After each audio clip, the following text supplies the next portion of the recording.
Hello and welcome. In this webinar, we are going to look at how schools can support students remotely with their formal and non-formal education in a time of uncertainty, and when we eventually reach the end of the COVID-19 global pandemic. Since 2017, we have been working with the Duke of Edinburgh International Award Foundation to offer our schools new ways to broaden their curriculum. Both our organisations believe that learning should not be confined to the classroom, but should also take place in the school environment and wider community.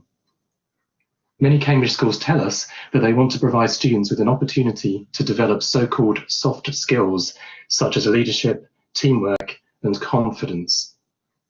By offering the award as a framework for non-formal education alongside the academic Cambridge programmes, schools are able to provide students with a more holistic education. In this webinar, we are going to hear some examples of best practice from 3 Cambridge international schools, which are also award centres. We asked the schools to tell us why they are doing the award and what impact it is having on their school and on students' academic progress and motivation, what skills they think are important for students to continue to develop, whether they are learning in school or remotely, and how teachers and parents can support this. In what ways their students' involvement in the International Award has helped them and others during the pandemic. And we also asked our guests to tell us how they are preparing for the transition back to school and how they are supporting students with this transition. My name is Paul Ellis, and I'm Head of Teaching and Learning at Cambridge Assessment International Education. I'm going to be introducing each of the schools in turn as we go through this webinar. It's now my pleasure to introduce Sam Williams, Director of Operations for the Duke of Edinburgh's International Award Foundation. Welcome, Sam. Thank you, Paul. Great to be here, and thanks for the opportunity to be part of this important webinar exploring how Cambridge schools can combine really effective formal education with high impact and relevant non-formal education and learning. Before Paul introduces our fantastic case studies, who all in different ways helps embody the partnership between our 2 organisations, I've been asked to briefly give an overview of the award and our collective response to COVID-19. My name is Sam Williams, the Director of Operations at the Duke of Edinburgh's International Award Foundation. The Foundation is the global charity that oversees the management of the award around the world. And we exist to do 3 things. First thing is we license and support operators around the world to ensure and maintain quality throughout the network. The second thing we do is really celebrate and recognise young people's achievements by issuing awards and encouraging young people to dream big and find their purpose, passion and place in the world. The third and final aim or existence of our organisation is to champion and advocate for the benefits of both individual and societal good non-formal education and learning. We passionately that not all learning happens in the classroom. And yes, of course, Cambridge provide a brilliant set of formal education, but we believe that's half the story, and that's why the award is fundamental to young people's futures. The award today operates in more than 130 countries and territories around the world, and over 1 million young people take part in the award every year. So let's briefly look at the award framework. The award's been operating for more than 63 years now, and in that time, despite understandable innovations and the digitalisation of how we operate, the fundamentals of the framework have remained really unchanged. There are 4 sections, and 5 at gold, and 3 levels, bronze, silver, and gold. The voluntary service section encourages young people to give service to their community over a period of time, thus enabling them to experience the benefits of giving time to others and supporting their community, either through supporting in local hospitals or providing first aid, or indeed providing sports coaching opportunities. The second section is physical recreation, encouraging young people to participate in sport or other physical recreation for the improvement of their own health, fitness and well-being. The third is a skill, encouraging young people to really develop their personal interests, creativity or practical skills for life. And the fourth, and probably the thing that most people associate with the award, is the adventurous journey, the section that we encourage young people to create a sense of adventure and discovery whilst undertaking a team journey. Young people do this as a part of a small team, and they plan, train, and undertake a journey with a purpose in an unfamiliar environment. And at Gold, young people go out and expand their horizons, working with others in a residential setting. Turning to our organisational response to COVID-19, we've been working hard over the last 3 months with licensed operators from across the world, in government settings or indeed NGOs, to come up with ways to ensure that organisations can stay active and ultimately young people can continue to complete their award at home. There are 4 different ways in which we've responded. The first one is around temporary programme changes and guidance materials that we've issued to organisations to license to deliver the award. These changes focus on ensuring that young people can stay completing activities at home within either initially isolation measures and now predominantly social distancing measures in many countries around the world. And these include changes to some of the timeframes that young people can submit their activities, enabling volunteering at home, albeit with an assessor that is outside of at home through online measures, developing a virtual version of our Adventurous Journey activity using different Google Classroom platforms and guidance materials, and other such changes to really encourage organisations to make sure that young people are able to continue to develop those skills of persistence and determination and resilience that we talked about earlier. Big area has been around doing the award from home, as we call it. And we've developed a series of webinars and guidance materials that is really designed to inspire young people to kind of stay active, to stay in touch with each other, and really do many of the things that they were doing at school in a home setting. And I know that some of the examples from the case studies later on shine a light on some of this fantastic work. The third area is developing some of the resources that we have developed to support organisations that are licensed to deliver the award.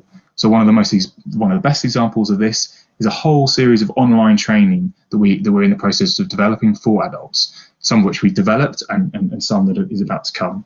And that is supplementing, not replacing, face-to-face workshops that we deliver to train adults that exist to support young people through their award journeys. And finally, we've been working really hard with partners to advocate for change. Now, we know that the initial emergency response to COVID-19 was focused on the health response, absolutely and correctly. But we've been talking to partner organisations about what's next for young people. What does COVID-19 mean for the long-term implications on development of young people and education systems in countries, and working in collaboration with the big 6 youth organisations, so the Red Cross and Red Crescent movements, the World Scouting Organisation, the Girl Guides and the YMCA and so on, as well as the UN agencies, working closely with all of those organisations to make sure that we can all work together to make sure that post-COVID-19 response is the right one for young people's development. And finally, before we turn to the case studies, just wanted to share some inspiration, really, of some really quite extraordinary stories coming out of award operators from around the world. So we have young people, bronze participants in the Philippines who've been working to volunteer their time to provide support to really vulnerable, disadvantaged groups of young people by providing hand sanitizer to their communities. We have examples, and there's thousands of examples of this, of a young person there boxing at home on their own in Australia. We have a group of young people in Indonesia who are handing out basic essential services to disadvantaged and particularly vulnerable communities in remote areas. Young people in China who obviously have been dealing with this for the longest period of time, designing graphics and visuals to support key workers in communities. And finally, an example of a young person in Bermuda supporting their classroom, their junior colleagues through Zoom, and teaching them to support and play the violin. So they're just some inspiration of extraordinary activities going on around the world, and we hope that many more schools and organisations will take up the opportunity to continue to deliver the award. Thank you. Our first guest is Mr. Stuart Ellis, Dean and Head of High School at Singapore National Academy in Surabaya, Indonesia. Welcome, Stuart. Welcome. It's nice to meet everybody. Here at SNA, we are a campus in Indonesia, Surabaya, the second city, and we have been following the award, the framework, for over 7 years, becoming the largest IAC independent award center within the country. You'll see me here with the team. So I here at this stage would like to emphasize the importance of a team for the award, as in building staff capability and retention. Indeed, as the head of school, I have noticed the benefits of telling potential teachers of the award, and it also helps with the retention of quality staff. Indeed, professionals within education should see supporting the award as job enrichment rather than job enlargement. So I have seen, in fact, during this pandemic, while hiring people, and the importance of the holistic curriculum as a school to attain good staff and to retain it. Here's a picture of my team. We have above 15 award leaders at the school, and I do believe strongly that it helps to foster great teamwork within a school, be it any school, especially a Cambridge international school where you do usually have quite a high turnover. If we look at the sections of the award, and under any circumstances, I have always found that the service, and I prefer to call it service learning, is for me by far the most impactful section of the award.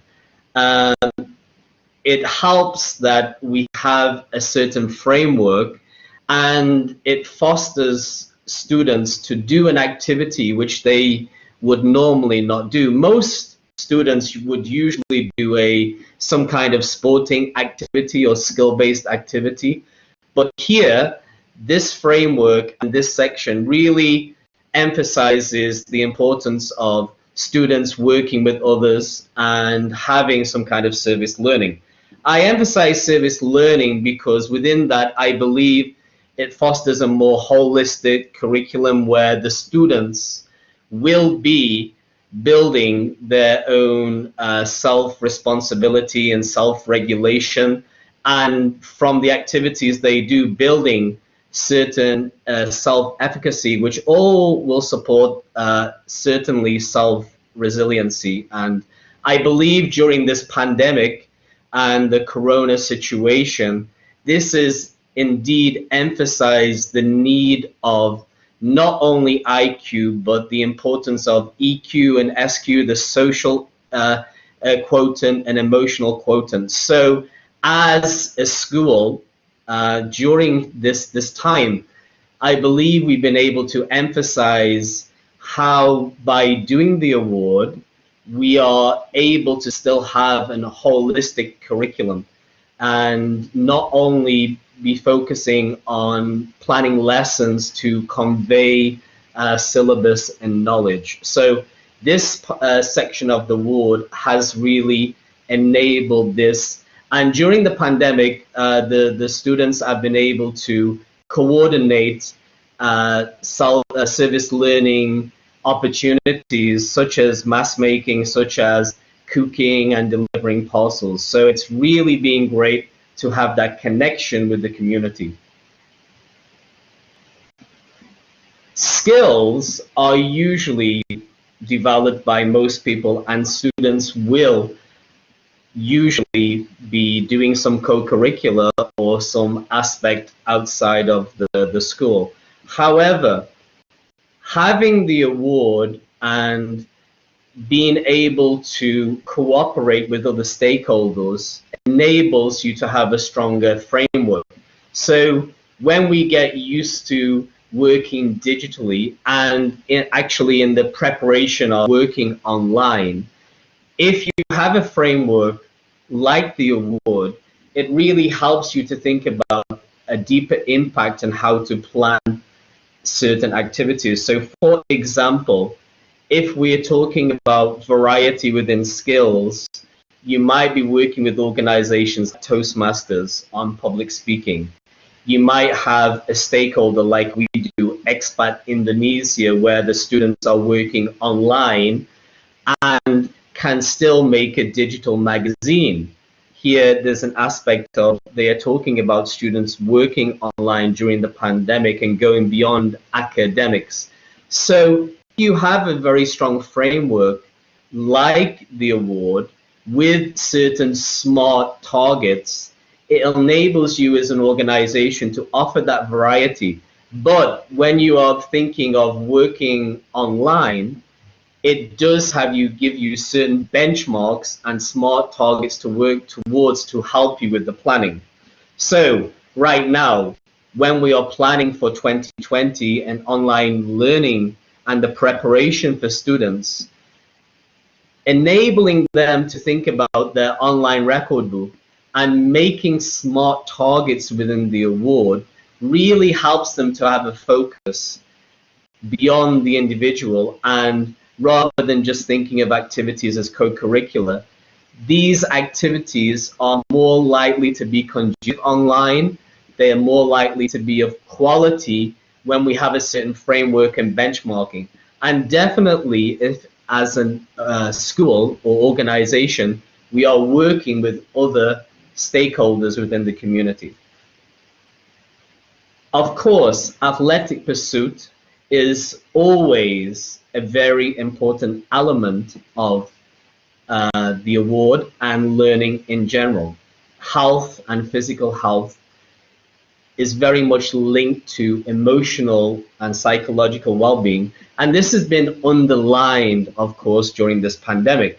Most countries, especially in the UK, have fostered and allowed exercise and time even during the lockdown.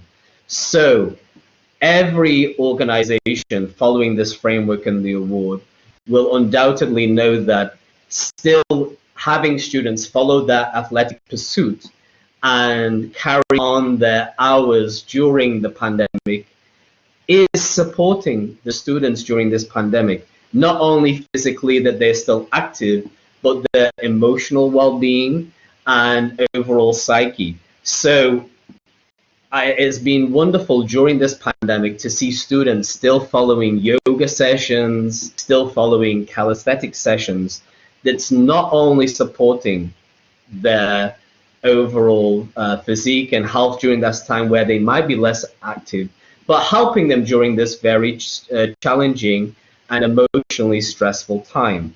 So right now we can see schools using the platform and the gradated levels of Cambridge with the IYP to offer a variety and expansion of activities, and to make sure that it is of quality that the students can join. And indeed, the pandemic has emphasized this more, and as an organization, we're offering even more sports because we've had to evaluate ourselves and what we can do online. So I think during times of difficulty and challenge, the actual outcomes that you can get can be very positive and push you to expansion. So this threat is actually bringing forward opportunities for ourselves.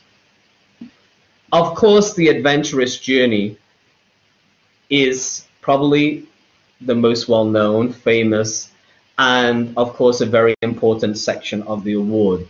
One seen as the overall most challenging aspect of the award. During this time, I think it emphasized the great importance of the outdoors, getting outside, the beauty of nature, and in every country what we have a privilege to see. So while in this pandemic we might be in a lockdown situation, it is difficult. The framework of the award allows for a lot of planning. So for example, my students now especially the bronze level and the silver levels, are still planning their journeys, hopefully for in the next terms. So it's allowing the students to focus. It's allowing the students to still plan for their adventurous journey. And I do believe during this threatening time, it has emphasized the importance of the beautiful outdoors and the adventure. So from my communication with our students, they cannot wait to be adventurous again and get outdoors. And I can see from their planning and their smart goals that they're going to have some great adventurous journeys in the future. I believe in a time of difficulty when you have these constraints, it is a time to dwell on what we are missing and dwell on what is really important for us. So nowadays, it's so easy to be gaming and to be online all the time, but you can't be outside. And I see many youngsters, many award participants and learners having a new realization about what they are missing out on and this great social engagement that doing the award allows. So basically, overall, I would say that as a school, during this testing time, the award has allowed the continued curriculum support. That being that it is expanded our offering during this time, that even though we are limited and have the constraints of online, it has allowed us to think about, as an organization, using the framework of the award, how we want to offer different activities. Not only seeing them as co-curricular activities, but seeing them as a support to a very much holistic curriculum, and indeed having expansion beyond what we have. So be it digitally, we are expanding as an organization our connection with stakeholders. And that is not only limited to the high school and the IYP needs, because as an organization, a Cambridge school, I think we can benchmark backwards and have an approach where we disaggregate the benchmarks of the award. For example, we never used to have scouts at SNA. Now we do, because we benchmark the framework back, and this indeed is an activity that is still ongoing even during this pandemic. So having such a wonderful framework, having great guidance for the holistic support for the curriculum has meant that we have actually emphasized more on the EQ as an emotional and social quotient of our learners, because we believe that this is very important to be supportive of these holistic aims during such a time. And we believe that when we return to what might be seen as a new normal, we will have already aligned ourselves with a new vigorous awareness of how important these elements are to being a great school, a great international school, and being a Cambridge school with a very holistic curriculum. Wonderful. Thank you very much, Stuart. Thank you for such a detailed explanation of all that you're doing in your school right now and you're also looking ahead to doing. Thank you. We're now going to move on to our second school, which is Vibgyor High School, Vadodara.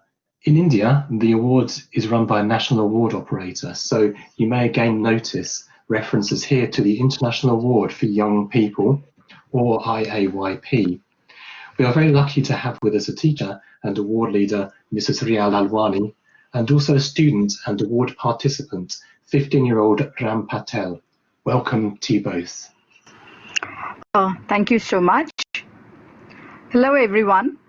I'm Mrs. Riya Lalwani from Vibgyor International High School, Vadodara, India. I'm here today to share my experience with IAYP. We started this project last year, and when we started it, It was really a very confused and chaotic problem. The principal actually called me and told me about the project. And the initial stages, I was very much confused as how would I start? Because it was a new concept for me. And I wondered, in this era, would a new concept of taking up the children in this generation into the community service, will it help it out? Will the children accept it? It was very difficult to ask. And it took me 2 months actually to get into it. I was actually not getting into as to how to guide the children. But then we had a team of IAYP training session people, Mr. Bivajit Singh, Miss Pallavi, Miss Kavita, and many of my doubts were cleared. I really now had the confidence in myself that now I could take it up. The moment I started this IAYP project, you won't believe it was very enjoyable. The children loved it. First, they were a bit confused as to how to go, but the best part was our school supported. The management was so supportive that all the activities were conducted in the school itself. The physical recreation activities was conducted in the school during the sports period. Children loved it. The skills, they had so skilled that they themselves weren't aware of. Once they started with cooking, with painting, with other activities, they were, wow, we have these skills in it. Can we do it? And this raised their confidence. They went on and on. What do I talk about community service? This was the best part that the children went through. We took up this activity in our school itself. We conducted it. The children were actually taught that they can teach our ancillaries, our bus drivers, how to read and write English alphabets, how to make an Excel sheet in the computer, about mannerism, about etiquettes, about some different diseases that they were facing. And that time COVID-19 was something which was just started, and they made them aware to these ancillaries. They were so happy. After teaching them, they had that satisfaction and content in themselves. And they thought that can we do this?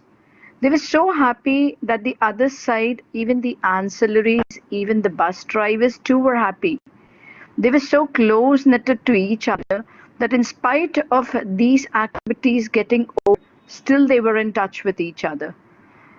What about adventurous journey? They were very, very scared about it. Mountain climbing, walking through the jungles, making their own meals was not a cup of tea for them. It was very difficult. And I'm pretty sure when they took it up, they had that it would not be easy job for us to come out of the comfort zone and to carry up all these things. But as the project leader, a person came down, he trained them, he showed them how the things have to be done, and we proceeded with it. Trust me, the moment they joined into it, they loved it. They were so happy that white 2 day stay was not enough for it, and they wanted to continue with it for another 2 days. And that is the reason when the sessions got over, they were so happy that they wanted to join into silver levels. But because of this pandemic and this COVID-19 situation, everything was shut down. In India, the schools were shut down in the month of March itself. But I was surprised. I was shocked. These people approached to me that they are ready to go for silver level. And it was wow for me because I never expected. This showed that COVID-19 did not actually hamper us, whether the schools are on or they're off. The children wanted to carry on with the activities, and the whole batch of 22 enrolled into silver level.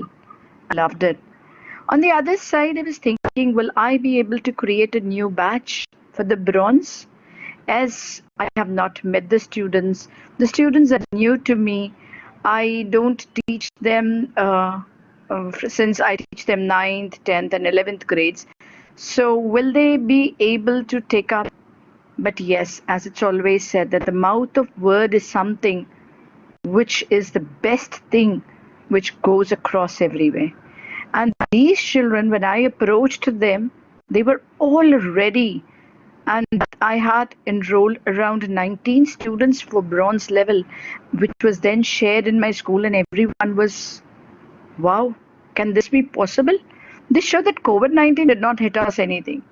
And yes, Cambridge supported us being a partner of it. They really loved it.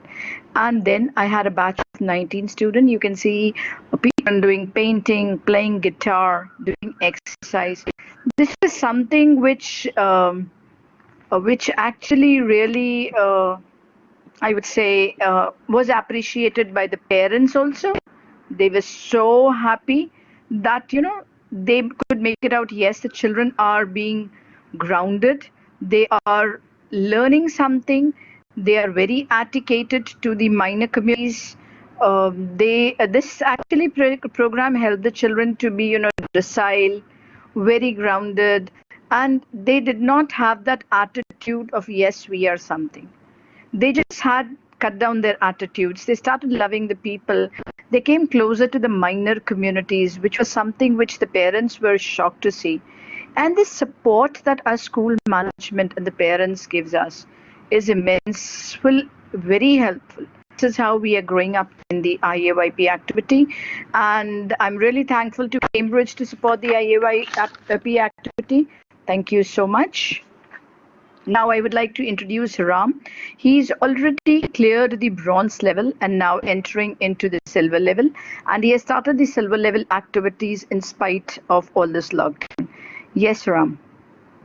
Hi everyone, I'm Ram. I had no idea what the IOIP was. I was completely dumbfounded. But one day, my class and I sat down with Rihanna, and she explained everything to us. And I thought to myself, hey, it's not such a bad idea. From that day forward, my life changed, and for the better. I even climbed a mountain, literally, and I did the one thing in my life which seemed boring to me, coin collecting, and I still haven't stopped until then. A major activity we did was community service. When you help someone in need, you get a warm feeling inside your heart. That warm feeling carried me for a long way. What we did in community service was like anything else. We helped the sanitization workers in our school to learn so many more new things. We taught them how to use Microsoft Word, Excel, and even taught them the basics of the coronavirus awareness. We also started a charity fundraiser for the sanitization workers, so not only could they have a better future, but also their children. I consider myself a sportsman, and I have a passion for football. But before IYP, I only played to win. I didn't care about the game. I was rude to many players, and for that, I was kicked out of the school team. But then, after IYP, my whole life changed.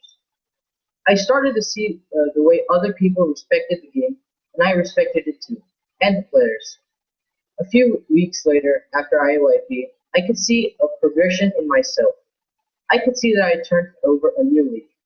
This new leaf wasn't only for my grade school years, it was for the rest of my life. We also did skills. The skills are a very enriching component of a student's life. We get to learn many more things that we never learned before. I, for one, took an interest in sewing. Before that, I didn't even know the S of sewing. Now, I can stitch a mitten. I just want to take the time to thank the heads, teachers, and the administration of the IUIP program, because without them, I could have never done the half of the things that I would have done. Thank you. Thank you to both of you. Thank you to Mrs. Alwani and to Ram. It's lovely to hear how students are motivating themselves and they're motivated to continue even during a pandemic, and how many students are passing on from one to another. Just what a great program it is to be involved in. And it's great to hear firsthand from you, Ram. Thank you very much to hear about how it's inspiring you and how it's making a difference to the way you think about the world and hopefully for your life in the future as well. So thank you very much. Right, finally, we are going to move along our journey west across the world, traveling now some 4,000 miles to Spain. And we are pleased to welcome Mr. Thomas Bauer, Award Coordinator at the British School of Barcelona, Castelldefels. Welcome. Hi, thank you. Great to be here to be part of this. My name is Tom Bauer. I work in the British School of Barcelona in Castelldefels. We have bronze and silver students from year 10 up to year 13. The school is based in Barcelona. I'm a science teacher and I'm also the coordinator for the Duke of Edinburgh Award in our school. The award has given us a real holistic approach, and the increasing mindfulness and well-being of the students has helped their growing confidence.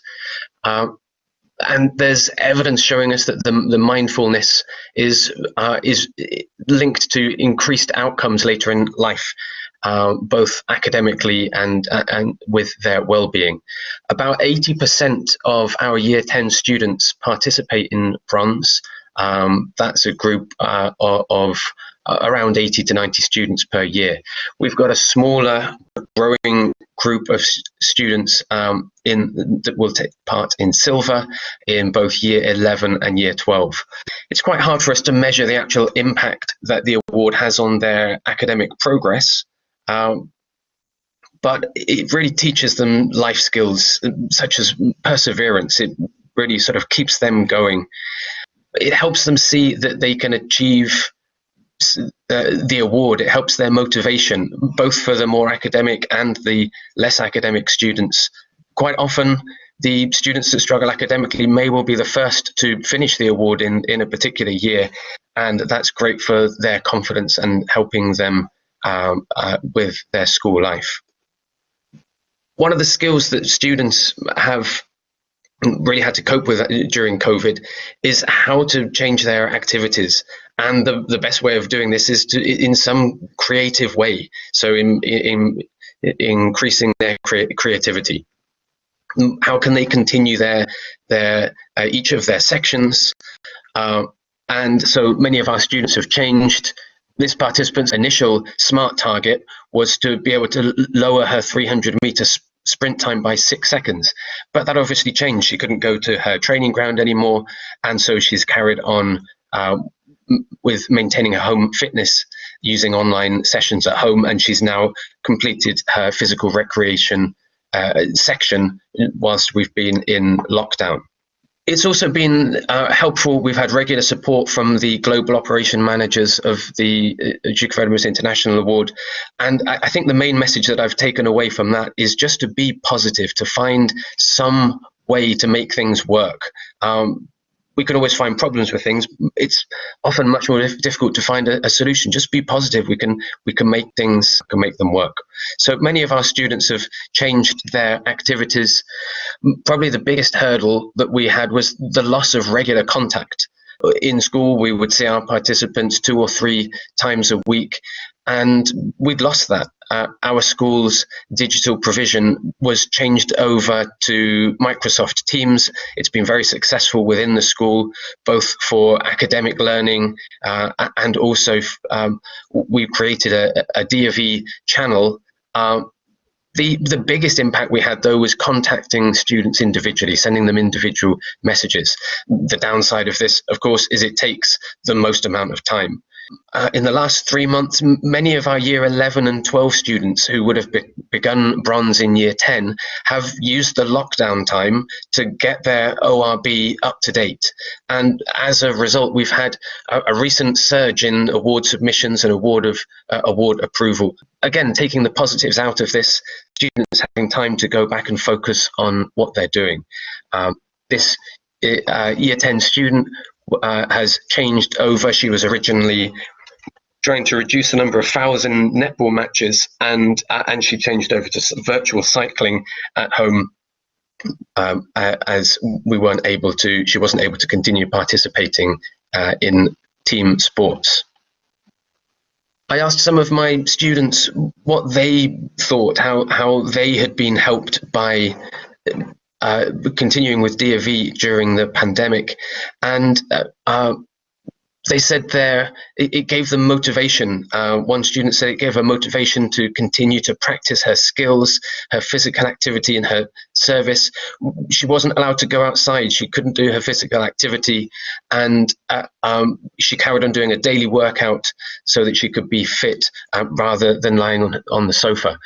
Many of our students have taken to a service recommended by the operation managers.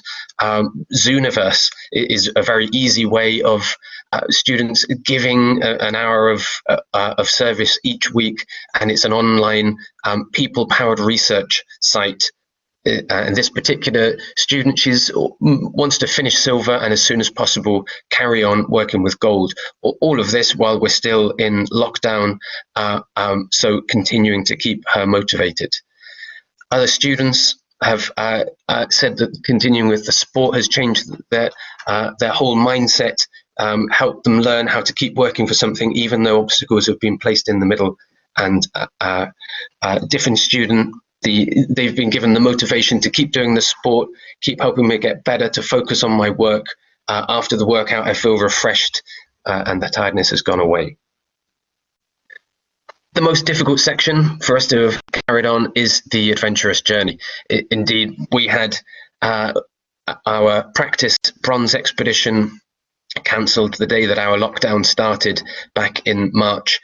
And so this has been the hardest part for many of our students to continue to remain engaged with.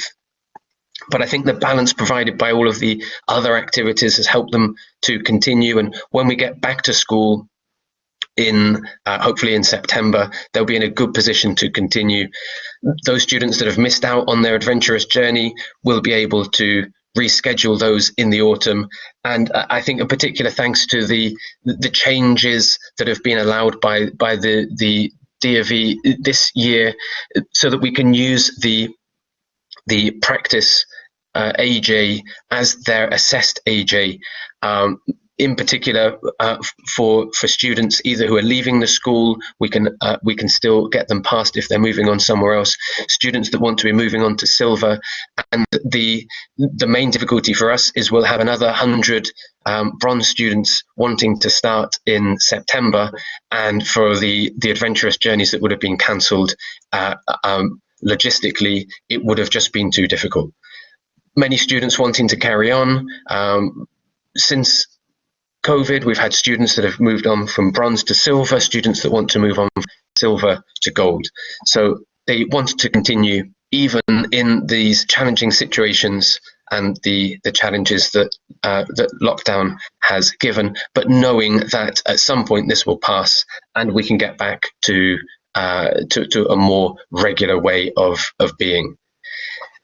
Next year, we're looking forward. We're talking with our tutors, with our award leaders, with our senior leadership team to see exactly how we're going to run the award in the autumn.